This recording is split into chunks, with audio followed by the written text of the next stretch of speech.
WhatsApp లోని end to end encryption విధానాన్ని తొలగించలేమని తేల్చి చెప్పింది మెటా సంస్థ.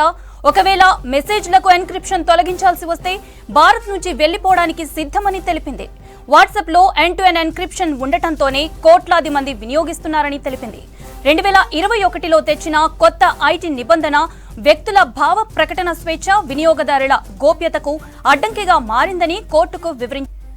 కేంద్రం 2021లో తెచ్చిన కొత్త ఐటీ నిబంధనను సవాల్ చేస్తూ ఢిల్లీ హైకోర్టును ఆశ్రయించాయి వాట్సాప్, ఫేస్బుక్. కొత్త నిబంధనలు రాజ్యాంగ విరుద్ధమని మెటా న్యాయవాది కోర్టుకు తెలిపారు. సామాజిక మాధ్యమ సంస్థలతో ఎలాంటి సంప్రదింపులు లేకుండానే కొత్త చట్టం తెచ్చారని కోర్టుకు వివరించారు.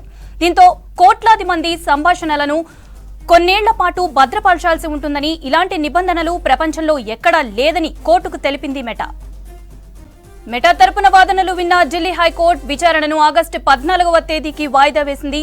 కొత్త నిబంధనలను సోషల్ మీడియా సంస్థలు తప్పనిసరిగా పాటించాలని చెప్పడంతో కోర్టును ఆశ్రయించింది మెటా.